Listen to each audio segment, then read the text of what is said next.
All right then, can everyone hear me okay? Thumbs up. There we go. Let's start the timing.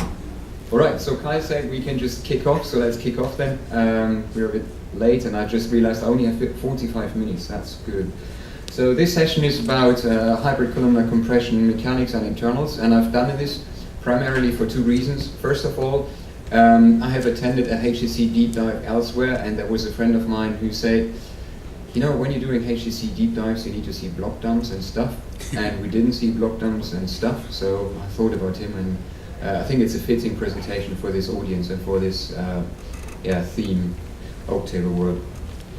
So let's get cracking.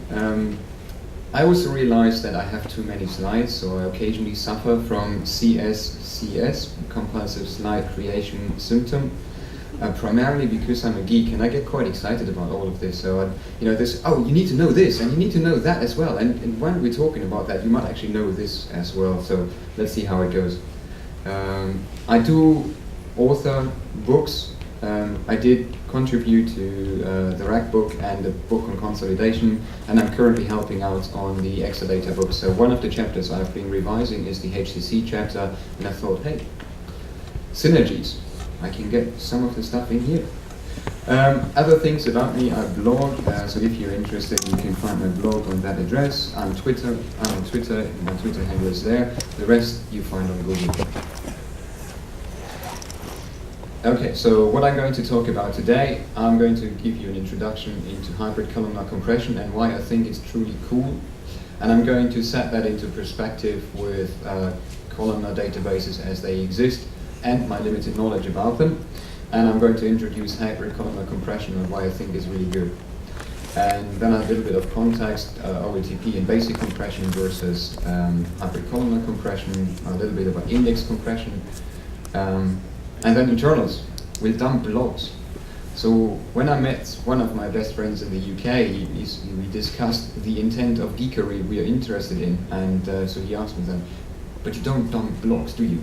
And at the time I didn't, but I do now, because it's quite interesting what you see in those. Then there are trace files to look into, and pstack or debug when it comes to hybrid columnar compression can also give you some interesting insights. And there we go. So before we start, may I just see I try to see a show of hands. How many of you are on Exadata? Good. Pretty much 2/3, I would say, without being blind. Right, let's get started with hybrid columnar compression. So pure columnar databases can be really fast. So I've been involved in a migration where a customer migrated off Sybase IQ, which is, I have to admit, is the only columnar database I know. But they were migrating off this system, which ran on a Spark server, which was 3 years old. And the data volume was rather large for a system of that age. And the guys I worked with, they were really keen on their columnar database. And they came back to me and said, well, look at this. And they opened a user interface into the Sybase database that really reminded me of 1999. And that was the primary tool to interact with that database. I think it all depends on what you're used to, kind of. If I'd been brought up as an IQ person or a SQL Server person, I would probably look at the Oracle stuff and think, look at that Java thing. It doesn't really perform, doesn't work. So these guys bring up their interface and they run queries against a 2 billion row table. Anyone wants to guess how long it takes to run a select count star on a 2 billion row table? Less than a second. So actually it was 0.02 seconds. And I thought, whoa, that's fast. In hindsight, I understand that it didn't do any I/O, it's just metadata, because the way that the columnar database is made. Every column is its own index, so you just do a min-max, and count is really simple. Okay, but I didn't know at the time, and I thought, well, this is going to be difficult to beat. All right, but we did in the end, and we kind of put good value into that. So select count from a table is really fast, and so will be min, max, and anything that's kind of pre-aggregated, because every column pretty much has its own index. Very impressive results possible when reading. Let's not talk too much about writing. So the thing is, bulk inserts into that table or into the warehouse itself, they were quite slow because of the way the data is structured internally. And quite interestingly, I don't find a lot of information about how the data is actually arranged in the database I was looking to. So with Oracle, we get the concepts guide, and in the concepts guide, you've got the block format, and you get sufficient information just to find your way around. But I did not find anything like that for this database. So I have no idea how they lay out data. It's just a little bit of 2 or 3 paragraphs in the official documentation set that give you an idea how the data is stored. And because I need to know how the data is stored if I want to make best use of it. Okay, writing on the other hand was really slow, and so things like row level access in those systems is also quite slow, and I'll show you why on the next slide. So going back in time, why have columnar databases started to appear all overall? It has to do with the capabilities of the I/O subsystems at the time when they were designed. So there are systems way before IQ, and I think it's been in the 70s, 80s when these systems have been started to see the light of day, and they've been invented and further enhanced. And quite interestingly, that particular Sybase product is actually a product of research at a university, and it's been bought and been transformed into something quite interesting. So historically, you had 2 solutions. You had one solution for OLTP, and you had one for reading. And this is one of the reasons why I really like Exadata as a business person, and also as an analyst and DBA. I don't need 2 different solutions. I can put all my workloads onto Exadata. And I don't need to think about how do I get system data from there into there. So that really is one of the things I like. Now, let's look at what reading. How do you read in a row-oriented database like Oracle SQL Server, the Sybase ISE? It's all the same idea. So you need to, all the columns of a given row, they are co-located. So when you open a block, what Oracle does is it goes through various layers of code, and I'll show you some of those later, and it checks is the blocks, is it correct, is it not fractured, is it not corrupt of some sort. Then it needs to open the header and find, where are my tables, where are the rows, which row do I need, and then get that row back. So you need to, even though you're only selecting one column, for example, like select ID from a very wide table, you still have to go through that block and look at, you have the overhead of seeing all the other columns that you're not interested in. So this is where the column major format comes in. So values for a column are then stored in what's called a page. And I think a page is kind of what a block is in Oracle roughly. And these are larger. So the page size is one of the parameters you can play with. And it is defaulting to 128. It goes up to 256 and 512. So you can create that entity on where you store your data rather large. Means like if you've got to read it, you read it in large chunks, and that's why it can be fast. No co-location with other data. Also very important. So you're just selecting a column or a couple of columns. It will be very fast because all you need to do is you just read the column information from those pages. You don't need to look, you don't have anything else to be concerned about. So you can do scanning across the table very quickly. Selecting a single column is super fast by definition, primarily because even if you don't specify an index on it, there is one. And now the downside though, so that is if you do analytics, full scan, brute force. The downside though is that if you want to do a proper row lookup where you're selecting the whole row, so imagine a column that has, a table that has about 200 columns.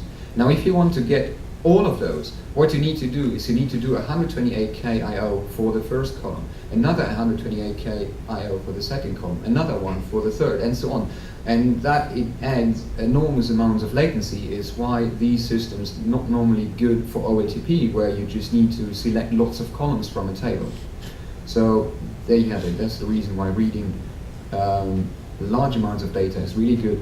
Row level access is not so good. Think of exporting. So if you want to export a table, that would require you to read pretty much every column from the table. it's a process that's a bit slower than on a row major database. Okay, so if reading is so really fast, why don't we convert all our databases to columnar?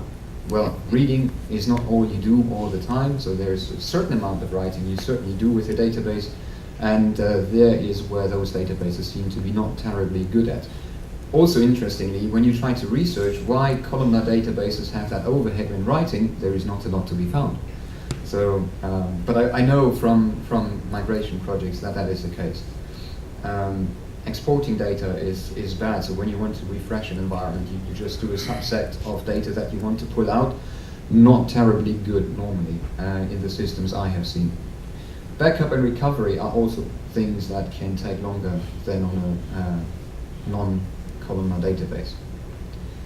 Writes aren't particularly fast either, and that led to that product distinction which I've just mentioned. So combining the best of both worlds is hybrid columnar compression, which is a new technology Oracle has introduced in 11.2 and later, so is available in 11.2, 12.1 RTBMS. Requires you to have an Oracle product, either Exadata or the ZFS storage appliance or the Pillar Axiom system to get to it in its compressed form. It doesn't mean you can't read hybrid columnar compressed data on another system, but you have got to decompress it first. One problem I have seen in some cases is if you're exporting a table from your Exadata, for example, where it's nicely hybrid columnar compressed, and you want to have that schema created in a dev database which isn't on one of the supported methods, you can't import in 11, and it tells you that doesn't work, but you can do in 12. So there is a new parameter in import data pump which allows you to turn off compression entirely, or you can actually turn on compression for data that hasn't been compressed before. So that is actually true compression in HCC. It's actually true compression compared to the OLTP and basic compression, which both existed way before, but they are pretty much deduplication. So what happens is Oracle just looks at symbols that occur lots of times repeatedly, and then say, well, instead of 4 A's, for example, I just create a new symbol, and I say that represents an A, and I'll just have an entry in the actual table and say those, I put my symbol in it, and it should be an A. So when you read it, you get the data back. So it's not compression in that sense, as in running a WinZip or gzip or other tool on your computer. HCC, however, does so. HCC also diverts from the classic Oracle blocks. So normally when you deal with an Oracle database, you deal with Oracle blocks of the given block size that you set aside. Normally it's 8K. But a compression unit is the result of this compression within hybrid columnar compression, and that is a number of blocks put together.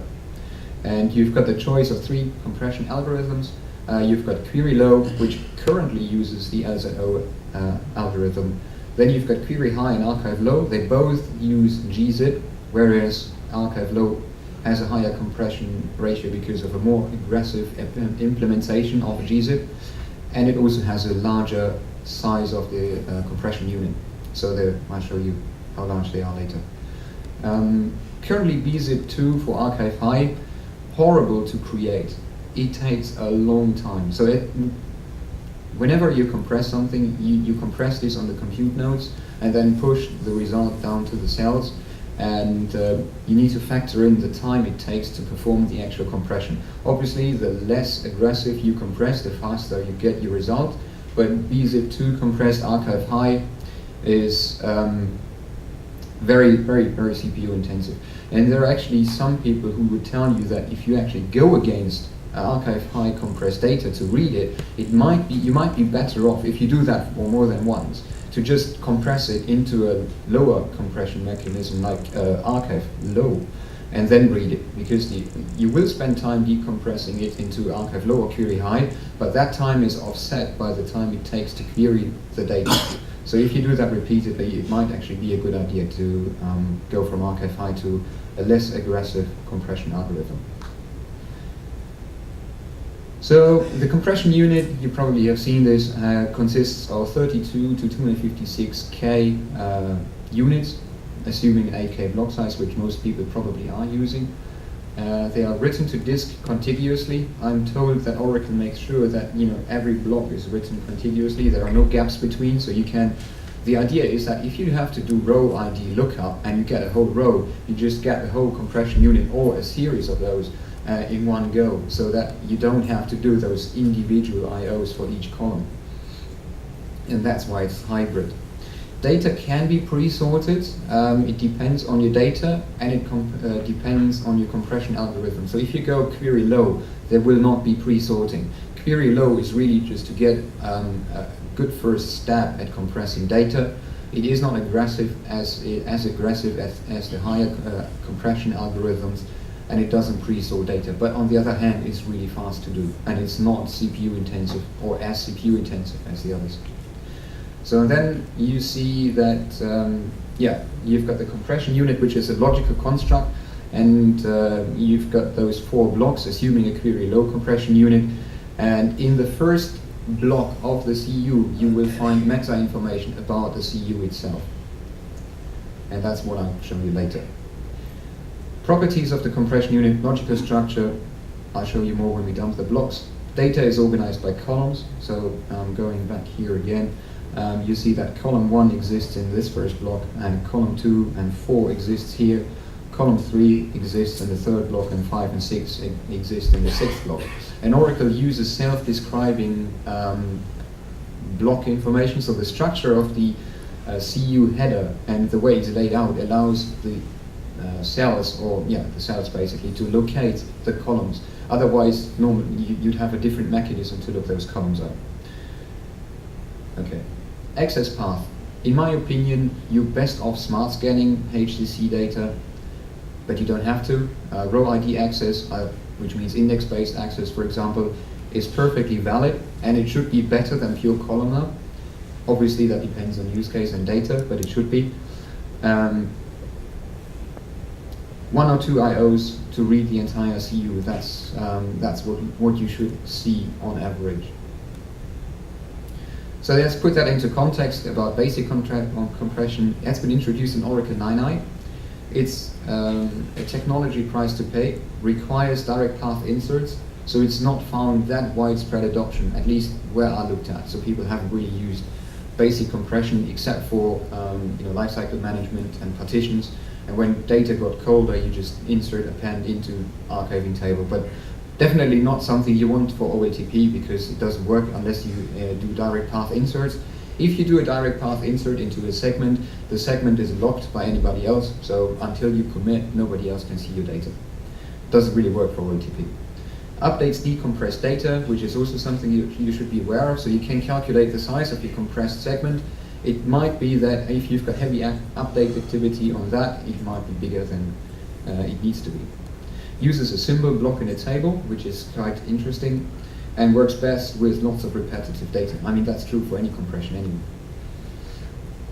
Then Oracle in 11.1 came out with OLTP compression. They realized, okay, it's not really good for OLTP or anything that requires concurrent access to blocks. So we give you something that's kind of intelligently waiting or patiently waiting for you to fill a block up. Once the block's filled up to a certain percentage, it will start taking it off the free list, you compress it, and then space becomes available again, and you insert more data in, and iteratively you're just compressing data in that block. And that figure is from the Oracle doc set. So yeah, that does work, but unfortunately, like so many things that are cool and do actually work, that costs you extra money. Okay, let's look at HCC internals. Too late for a 12-step program. Anybody know the episode Duffless? Good one to watch. It's actually Humalu. For some reason, he's been at Mo's bar again, and he goes home, and I think the cops stop him, and he loses his driving license, and he's got to go to a 12-step program to talk about his drinking habits and stuff. Tom Kite actually says on his website that he's not had to dump a single block in his career, so I didn't do it for a long time, but it can be quite interesting what you see. And I've only looked at data blocks so far. So how do you dump a block? You first need to know which one to dump. So I've nicked this particular query from Jonathan Lewis's website, and for two reasons. A, it gives you an idea of how many rows you have per block. So this is an OLTP compressed table, and I just take the block number and group over it, and I can roughly make out, so how good is my compression ratio. In this case, I've got about 252 rows per OLTP compressed block. Now if I need to know more about it, or if I want to dig deeper, what you can do is then use DBMS row ID again to give you the file number and the block number to dump.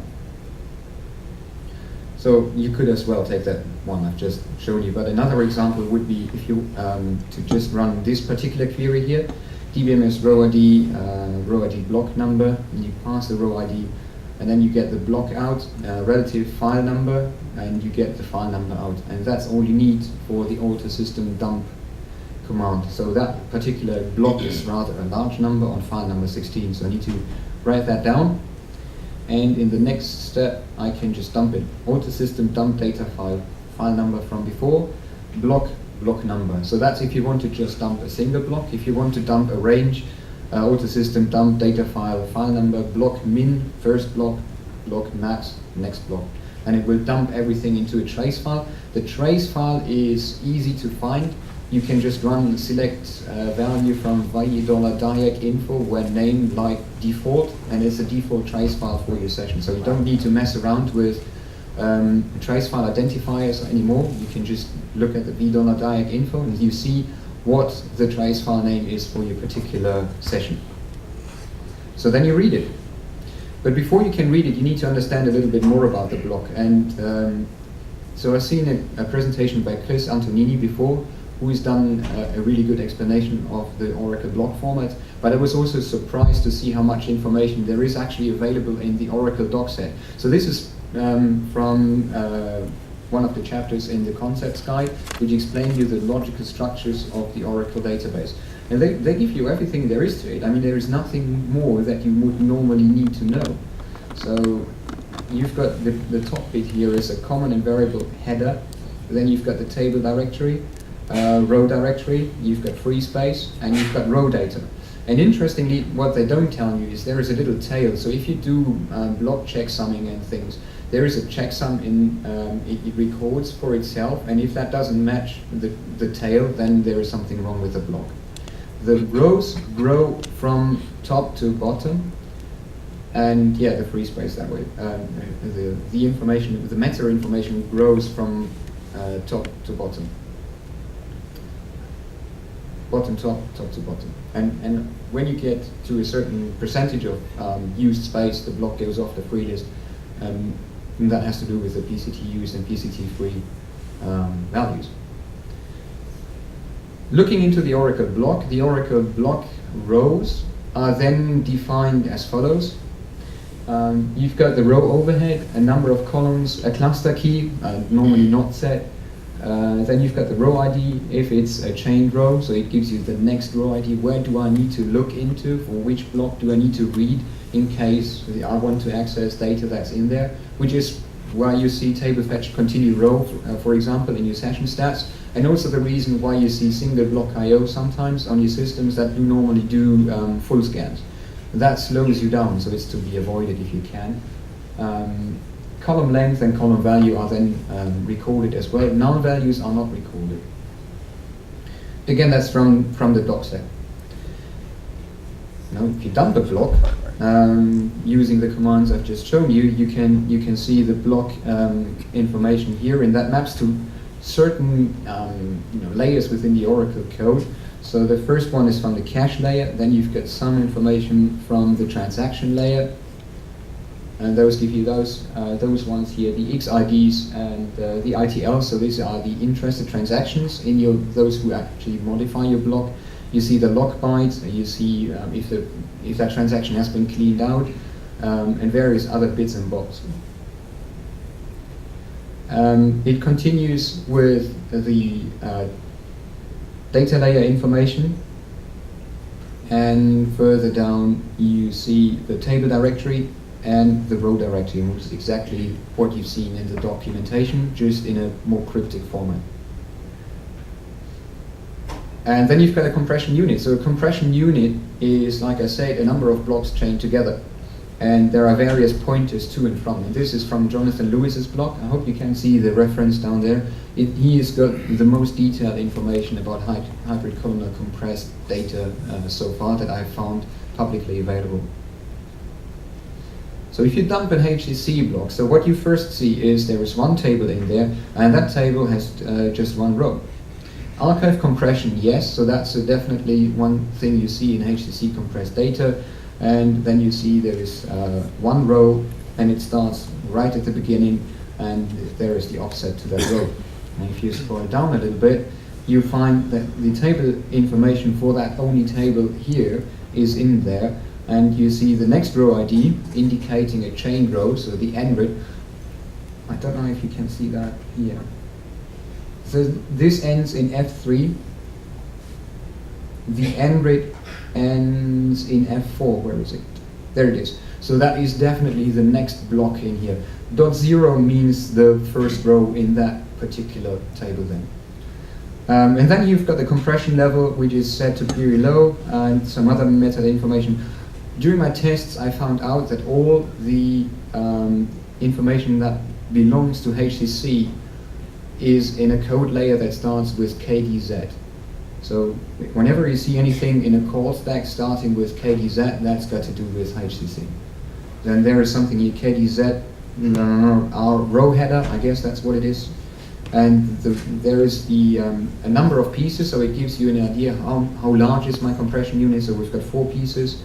And then you've got the compression unit header, a magic number. That's important later on when Oracle wants to read where in my compressed data does the data actually begin for the columns that are mapped.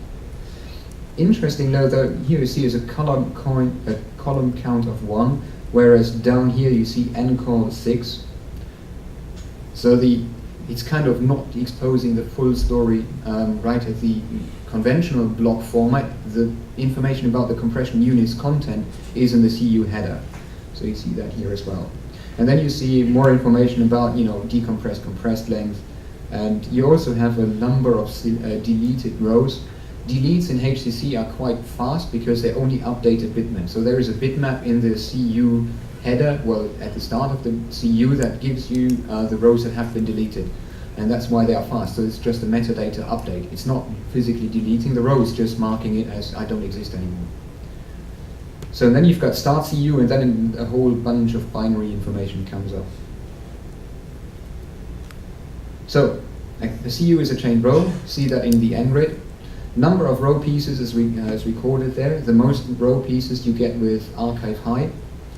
There is only a single column logically, but it has more columns in the CU header. A bitmap lists the deleted rows, and clever encoding allows Oracle to find, where do my columns start. So if I'm going back to here, where does column 1 start? So there are pointers here in that bitmap as well. Okay, so that's how it looks like. Now, in 12.1, I've started looking at tracing, and there is a new tracing facility, UTS, Unified Trace Services, documented on that MyOracle support note. Events historically have been numbers, so you would say auto session set event number, and then whatever trace name context forever, level 8, for example, for a secret trace. Oracle kind of realized that even internally, nobody likes to remember numbers much, and they have completely changed the way the event interface is working. So, and they even documented it. They didn't really document it, but they put it into Aura debug. So if you run Aura debug doc event, it gives you information you can drill down later into the events that are available. So you can say Aura debug doc event, and it gives you this is a formal description of the new wait interface syntax, and it has examples as well. So if you can append the event name there as well. So you could say Aura debug doc event secret trace, and it would give you the options you can do with SQL tracing, because you can now trace individual SQL IDs. So you don't turn on tracing on your session and it will capture everything. So you can say, I'm just interested in SQL ID A and B. And you can also have actions. So whenever that particular SQL ID is visible and I do something, it's quite, the action is down here. So it's quite cool what you can do. And the most instrumented, I have to say, is the secret trace. The others aren't as well instrumented, but event scope, event filter, and action, they are really cool. So there is an example for it, for the trace. And using the already Bach doc event trace, you can trace components with an oracle.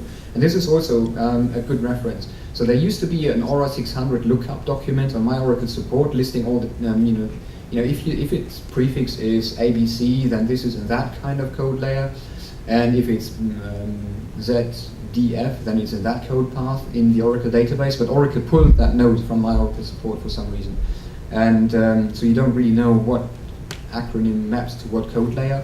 Already Bach doc component gives you all that information. As you can see here, for example, Diac utils, dbgt, dbgua. So you see when you see calls and dumps starting with these letters, and you know where they come from. And HCC has been instrumented. So if you look at the component adbcmp, already Bach, it gives you what you can do. So you can KDZ again for hybrid columnar compression. You see where that comes from. With that information, you can trace. And what I haven't done before, and what Fritz Hochland pointed out to me, is that you can combine events. So you don't have to just set one event. You can combine events, and you get, for example, secret trace and the hybrid columnar compression in there as well. So you could trace from a secret perspective and from a smart scan or HCC perspective. You can get all that information in a trace file. You just need to be sure that your diagnostic destination is large enough. Otherwise, it fills up very quickly. So in this case, I'm tracing a create table, a column store, compressed for, I think it's query high, on a table. Don't do this in production. The trace file gets huge. Even for a few million rows, you can generate gigabytes worth of trace information that way. So, high-level overview. When you create that table, it checks, is there already an analysis of that data in sys compression $? No. If there's not, obviously you create a new table. There isn't, and it creates one, so it analyzes the data. And then it inserts the result of its data analysis into compression $, and the next inserts make use of this and compress accordingly. So thinking about the size of the compression unit, they range from 32 to 256K. Interestingly, you see this line, KDZ analyze in the trace file, and I've seen this for query low, where the desired size is 32K, but it can go up to 64 apparently. The actual size can be more or less. You can see that in sys compression $T out size. That is query low. So when you look at the data analyzer, so you open that trace file, you compress it first before you SCP it from your system. So it's 3 gig or so in that case. You bzip it, and then you SCP it across, and then you unzip it. I put it onto Dropbox, and Dropbox suggested I need more space, but I could upgrade. And so I looked at it, and you find lines like this. They all start KDZ, so it's certainly that kind of code layer. And what you can see in red here is it has the object such and such, and that maps to the object ID or data object ID and DBA objects. You've got the U level, can be 1, 2, 3, 4, and 2 is for query high, which is the compression algorithm I want. And it says, well, I don't have any information about that data about to insert for that object in my meta store, so I need to analyze it. And then it does it, and it does it for many lines in the trace. Pre-sorting data can help to compress. So if you pre-sort your data on a column basis, you might get lots of repetitions of that value, and they are quite easy to compress. So you can represent like 10 zeros with just one symbol. And so Oracle tries this. Does pre-sorting help? And it looks at the sorted column size, meaning the number of rows. The column and the size after the first compression analysis. So and it then goes through and tries to pre-sort those that are not very effectively compressed. And you see that as well. So you're saying compressing column 3 with algo, and that is an internal algorithm I've got no idea about. There are like a few of those, and it tries to compress with these. It also tries to sort now it tells you sorting on column 3 doesn't help. So if it sorts, it compresses, it turns out doesn't help, discards it. And I haven't got an example, a working example, where I found sorting to actually result in better compression. Yeah, so it says, okay, I've given up on that. And it does it for every column. So it takes the biggest first and then the other ones and see if the compression is enhanced by sorting. At the end, you've got a compression analyzer dump, which is quite interesting. So the context is the context of the first compression unit in memory, and then it tells you how many columns there were, what the algorithm to be used is, and some other information, which is quite interesting. It dumps another table which gives you information about in-out. So you've got in bytes per row, and there should be out bytes per row as well. So out of these 6 bytes per row on average that came in, it compressed them down to 0.17. So you can see in the output of the compression analyzer how well the data compresses. Unfortunately, there is no way to get that information out. So that's a blob column in syscompression $, and I raised an SR with Oracle and say, I want to see that because it might help me with troubleshooting. And they say, well, it's not really meant to be exposed. So, okay. But you can get it. And the way you get it is you just enable that trace again, and you just insert a single row. And it then puts that into the HCC trace again. So this is what my analysis of data is. And so I'm trying to compress that new data, and it shows you what it does with it. So you can actually get it. But that's not all. So what you also can do, if you want to know more, you can use ORDebug to attach to the OS PID and then run a short stack. And anything that starts with KDZ is a pointer to compression. And pstack does the same thing, so you pstack your process and you see KDZ functions there as well. Now it is actually possible that your insert doesn't compress data. And I first found it on Klaas Jan's blog. So the reference is down here. So Alex, I think it was Alex Vetkulin who pointed out something, if my memory serves me right. So it could be that you insert data into an HCC segment, and even though you're using direct path inserts, which is a prerequisite for compressing data in HCC, you don't see the size being reduced. And looking at this and at the explanation, it makes perfect sense. So when you go through the trace file, you will see that Oracle analyzes all that data, and then it says, okay, I know now what I need to do with it, and I put it into a compression unit. But you need to have that meta information for every block. And now if it turns out that the generated compressed data, including the information you put into, is larger than the uncompressed data, then it doesn't make sense to compress. Because the overhead of that CU header and other information is just too much, and it makes the compressed the CU size, including row data, larger than the uncompressed size, and then Oracle doesn't do any compression. You see a negative compression ratio, so you can look at the bytes in, byte out, if you want to really know why it doesn't, and then it tells you that. So if you're reading it, you need, like I said, you need an Oracle product. HCC data must otherwise be decompressed. Also a problem for those who want to use non-Exadata as a standby database. Probably not such a good idea. So imagine, for example, you've got a table that's 1 terabyte compressed, and you switch over to your non-Exadata system. You can't read HCC data natively, and it's had been compressed by a factor of 10. You need 10 terabytes to read that data. So I would recommend against having a non-Exadata standby system if using HCC. Okay, the import data pump clause is transform equals table compression clause colon, and then you can set what you want to the data to be. You can either say none to not compress, or you can set the compress for query high, query low, and so on. So there are two cases that you have when reading compressed data. Either you're smart scanning it, or you've got row ID access.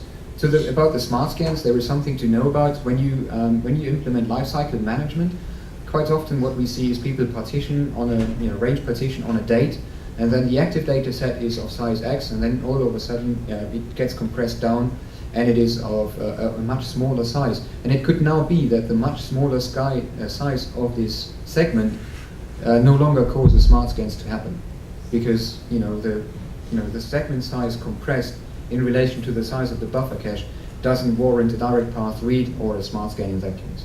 So think partitioning is interesting. But it doesn't matter in most cases, because scanning HCC data is so quick that you don't see much of a difference anyway. But if you stop seeing smart scans on compressed data, then that might be one of the reasons.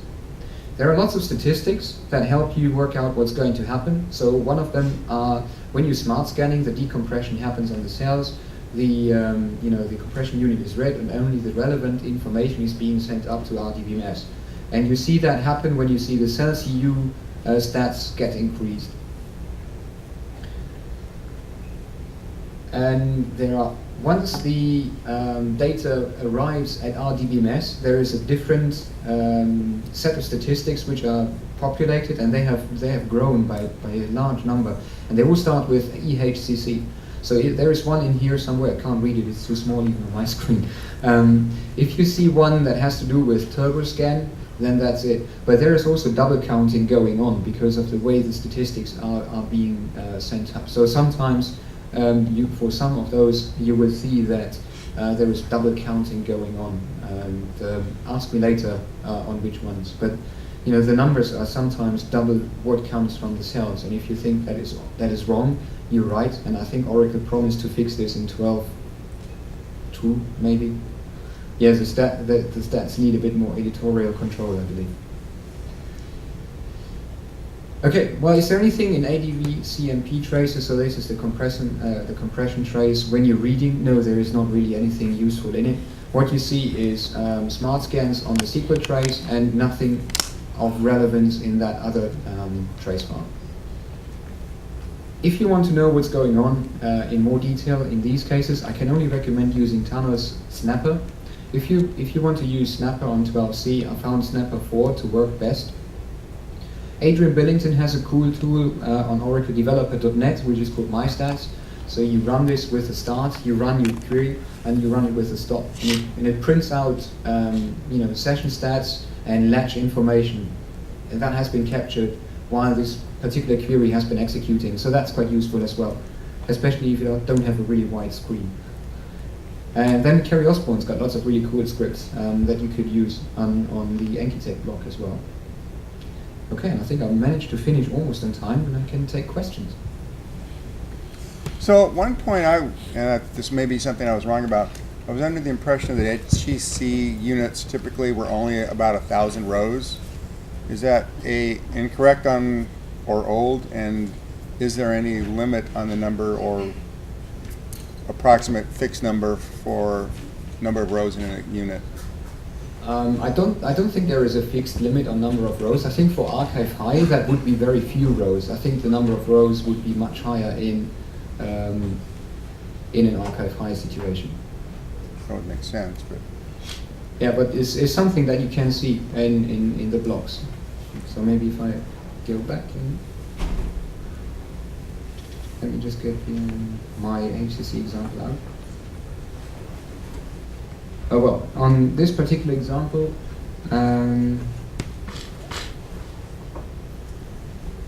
so you've got n rows 2,500, and that's query high. So I don't think there is a limit of 1,000. But Jonathan Lewis has written about this, and he's done lots of experiments with archive high. So that would be the maximum number of rows you can see in a CU. So have a look at his blog. Anyone else? Right here. Yes, I can't see you. Oh, thank you. So you mentioned that in the columnar format, each column is its own index. Can you elaborate on that? So I didn't get your question, please. Can you repeat? When you store data in the columnar format, so you mentioned that each column is its own index. Can you elaborate exactly what this means?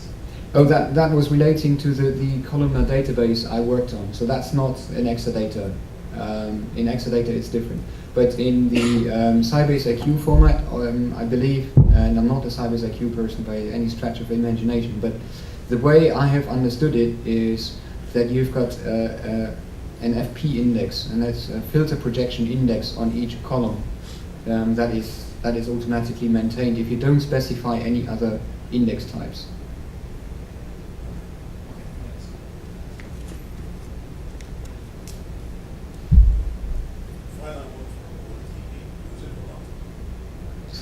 HCC for OLTP?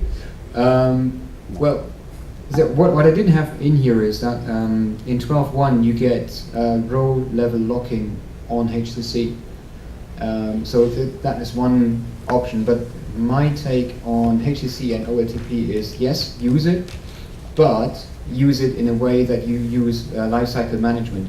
I wouldn't use HCC on active data at all, because it's just too expensive to do so. Lots of CPU overhead, lots of concurrency issues, unless you are on 12.1. But even then, I don't think it's the best way to do. What I would do is I would create HCC on lifecycle policies on a range partition table based on a date, and then I'd just take anything that I'm not going to modify.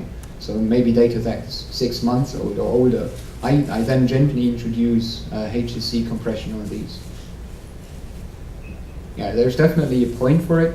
However, if you are modifying that data set, that's not what its primary purpose is, in my opinion. So what you update, delete, insert, that needs to be uncompressed or OLTP compressed if you've got the license for it, in my opinion.